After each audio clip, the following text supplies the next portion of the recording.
ഈശോമിശിഹായ്ക്ക് സ്തുതിയായിരിക്കട്ടെ. പാപത്തിൻ്റെ കുത്തൊഴുക്കിനെ കെട്ടിനിർത്താൻ കഴിയുന്ന അസാമാന്യമായ ചിറയാണ് പീഡാനുഭവ ധ്യാനം നോമ്പുകാലം.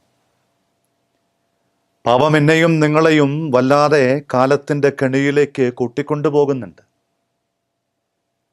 അതിങ്ങനെ ഒരു വലിയ നദി പോലെ, ഡാമൊക്കെ പൊട്ടി ഒഴുകുന്നത് പോലെ ഒഴുകാൻ സജ്ജമാകുമ്പം, അപകടത്തിൻ്റെ വലിയ സാധ്യതകളൊക്കെ നമ്മുടെ മുമ്പിൽ ഇങ്ങനെ ഉയർന്നു നിൽക്കുമ്പം, ഒരു നോമ്പുകാലം നമ്മളെ വിളിച്ച് ചേർത്ത് പിടിച്ചുകൊണ്ട് പറയാണ്, അതൊരു ചിറ പോലെ തടഞ്ഞു നിർത്താൻ പര്യാപ്തമാണ്. വേദപണ്ഡിതനായ ഒറിജൻ്റെ വാക്കുകൾ, ക്രിസ്തുവിൻ്റെ മരണം ഒരാത്മാവിൽ അരങ്ങേറുമ്പോൾ അത് നമ്മുടെ ജീവിതത്തിൽ നമ്മളൊന്ന് ധ്യാനമാക്കുമ്പം പാപം അയാളെ കീഴടക്കില്ല. ക്രിസ്തുവിൻ്റെ പീഡാസഹനങ്ങളും മരണവും നമ്മുടെ ധ്യാനമായി കഴിയുമ്പം നമ്മളിലെ പാപവാസനകൾ തടുക്കപ്പെടും. പാപത്തിൻ്റെ ചായ്വുകളെ നമുക്ക് തടഞ്ഞു നിർത്താൻ കഴിയും. ഒരുപക്ഷെ ഈ കാലം അറിയാതെ ഈ ആത്മീയ വിചാരത്തെ ഉപേക്ഷിച്ചതുകൊണ്ട്, പണ്ടൊക്കെ നമ്മുടെ പൂർവികർ നോമ്പുകാലത്തൊക്കെ ചെയ്തിരുന്ന ഒരു പിടി ത്യാഗത്തിൻ്റെ വഴികൾ ഇന്നതൊക്കെ അന്യം നിന്നു പോവുകയാണ്. ഞാൻ പലപ്പോഴും ധ്യാനത്തിനൊക്കെ ചെല്ലുമ്പം മാതാപിതാക്കളോട് ചോദിക്കുന്നൊരു ചോദ്യമുണ്ട്, നിങ്ങളുടെ എത്ര മക്കൾ നോമ്പ് നോക്കുന്നുണ്ട്? മാതാപിതാക്കൾ നോക്കുന്നുണ്ടാവും.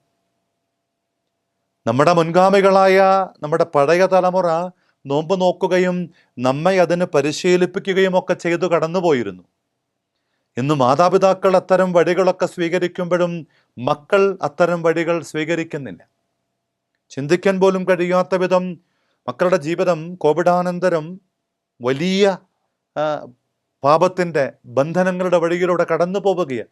ഈ നാളുകളിലൊക്കെ ഈ അപകട സാധ്യത പണ്ട് പ്രായപൂർത്തിയായവരിൽ കണ്ടിരുന്ന പല അപജയങ്ങളും പല അരുതായ്മകളും താഴ്ത്തട്ടിലേക്ക് മാറുന്നതിൻ്റെ കൃത്യമായ സൂചനകൾ നമുക്ക് കാണാൻ കഴിയും.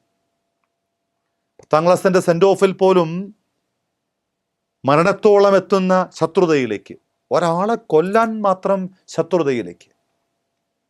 എന്തൊരു സങ്കടമാണ്!